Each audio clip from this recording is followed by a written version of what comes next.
All right, and I'm back. All right, so as I mentioned, I think in my last little instant take, I'm doing Ashton, by the way. I am doing like a 2-part series on 2 Netflix films that I was given a chance to see early in theaters. The first, as I talked about at length, was Emilia Perez. That is one of their big Oscar hopefuls. That was an acquisition from the Cannes Film Festival. It's going to, like I said in that little mini-sode, going to inspire a lot of interesting sort of discussion, and I have some sort of unsettled feelings about the film ultimately, but one I'm certainly more positive on, and one that I think provided a really sort of moving theatrical experience for me, and I'll explain why, was The Piano Lesson, which this is if I'm not mistaken, the 3rd August Wilson adaptation to come from producer Denzel Washington, and this is the 2nd that was produced by Netflix. Denzel Washington, as you probably remember, produced and directed and as well as starred in a adaptation of Fences back in 2016 that was very well regarded, got a lot of acclaim, got Viola Davis her first Oscar, and yeah, it was a film that I think mostly worked. I have some sort of critical thoughts on it, but one I think as a adaptation of August Wilson delivered where it needed to deliver, and I think that's where it's important. And I think I'd say the same about the second one, which was the first Netflix produced and distributed August Wilson adaptation from August Wilson adaptation, which was Ma Rainey's Black Bottom, which came out during the pandemic. It didn't really get a theatrical release in a traditional sense, or I guess it maybe got a small one, but it was, during the height of the pandemic, and I imagine most people watched it at home as I did. That had the notable distinction of being the final film with Chadwick Boseman, quite unfortunately, who was tremendous in that film, as well as Viola Davis once again, giving a very good performance. As far as those 2 movies go, I think as August Wilson adaptations, they were beholden to the page and the stage, and I think in a way that aren't the text, but at the same time, I don't think they fully come alive as films. I think Fences more so than Ma Rainey's Black Bottom, I think kind of suffers from a lack of imagination as far as like how to properly bring it to the screen. I think there was a sense, because Denzel Washington was involved with the Broadway production of that show, that he wanted to just kind of translate that to the screen and kind of turn the cameras on and let the magic happen once more. And I think that's fine, but especially when it comes to Davis's performance, I think that was sort of just undeniable as far as performances go. I mean, stage, screen, what have you, that is going to be a Thunderhouse performance. But I think Denzel Washington in particular, maybe because he was directing his own performance in that case, but it didn't really feel like it fully transitioned into a screen performance. It kind of felt like he was still playing to the rafters a little bit in a way that I think was more distracting than inviting as far as that performance went.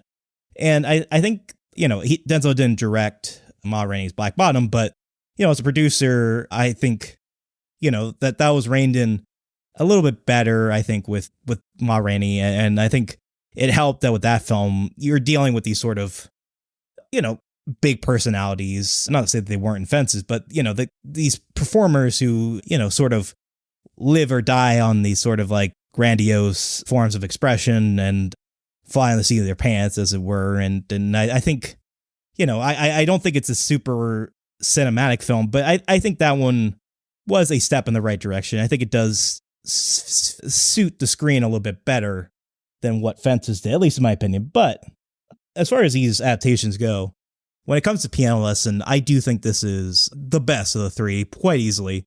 And not to say it's like a perfect film or anything, but I do think what distincts this film from the other 2 is that, whereas with the other films, as I mentioned, I was talking a little bit more wholeheartedly about the performances rather than the filmmaking. But with this film, as a feature directorial debut for Denzel Washington's son, Malcolm Washington, I feel like I'm just as compelled to talk about the direction as well as his adapted screenplay, which he co-wrote with, I believe, Virgil Williams, I think, who wrote, can't think of the name of it, but the film that, Journal for Jordan, I think it was called, the last film that Denzel Washington directed. This film, I will have to say, as a disclaimer, I saw this at the Harris Theater where I work. That's not the reason why I got to see it, but it just was a coincidence. But I will say, the screening was being helped by the August Wilson Center, which is, just down the street from where my theater is located. And I got to see it in a crowd filled with people who know, love, cherish, revere the works of August Wilson. And, having also the chance to see the film with Malcolm Washington and John David Washington, one of the co-stars of the film, in attendance, I think really does enliven the film in some respects as well. And that's not to say that I think I'm overpraising the film or going to overpraise the film because of that, but I can't deny that had some impact on my experience. But in any case, the film stars, as I mentioned already, John David Washington, as well as Samuel L. Jackson, Ray Fisher, who I think people probably know best at this point for playing a pretty sizable part in at least the Zack Snyder Justice League. He was also kind of part of the campaign that really actively pursued, bringing that cut of the film to the screen. But in addition to him, we also have Danielle Deadwyler, who I think people at this point probably know best from the Emmett Till movie that came out a few years ago. I forget if she was nominated or not. I think she might have missed the cut, but I can't remember for sure. Or maybe she did get nominated. I forget if she was snubbed or she was nominated. But I remember that was probably her most well-praised lead performance. But she was also in I Saw a TV Glow earlier this year, probably my favorite film of the year so far. She was also in The Harder They Fall, another Netflix adaptation. And the film also stars Michael Potts, Corey Hawkins, Stephen James in a fairly small role, Gail Bean. A lot of names that if you don't recognize, at least them on paper, I'm sure you've seen them a lot on screen. And certainly, this August Wilson's work is something that always sort of allows the actors to shine in a big and beautiful way. And I think that's no exception here. I think the big performance that really stands out here is Danielle Deadwyler. Her performance as Bernice is truly sort of electrifying in a way that's not to say that her work in Till was undervalued, but I think this is the prime performance that really gets to showcase the true depth of her talents and really does demonstrate why she is such a powerhouse performer and why I hope that she has many more great opportunities to come.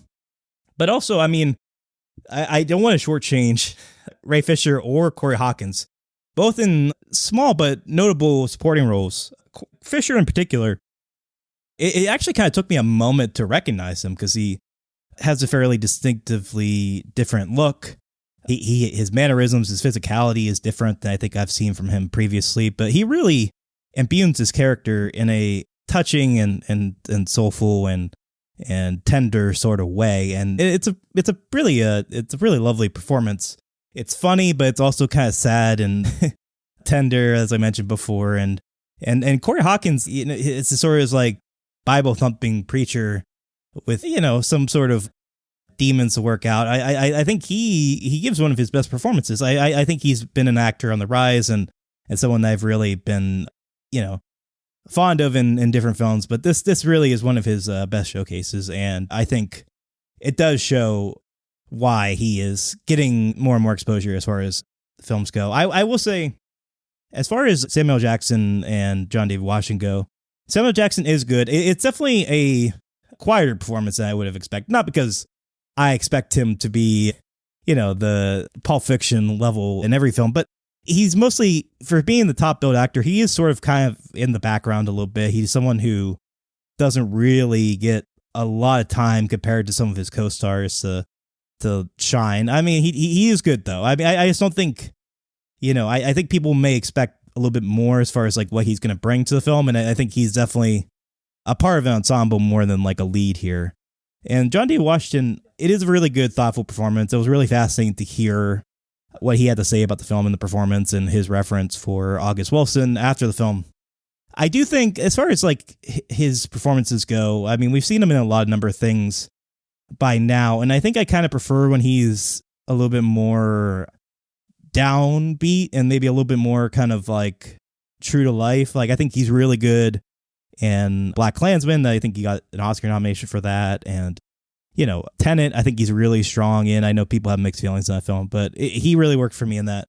But I don't know, this performance kind of gave me shades of like what he was doing in Malcolm and Marie, where it was like, it's a lot of yelling, it's a lot of big performing, and I get that fits the character. It gets, it gets into like what makes him work. But I do kind of feel that there are times as a performer where he kind of feels this need to like show himself in a way that doesn't always feel authentic to me. It always kind of feels like he needs to be like big and pronounced and like kind of show like what he can do, and sometimes I feel like that can be a little distracting as far as what he's meant to be doing here. But I do think more than not it does work. I don't want to make it sound like it's a bad performance.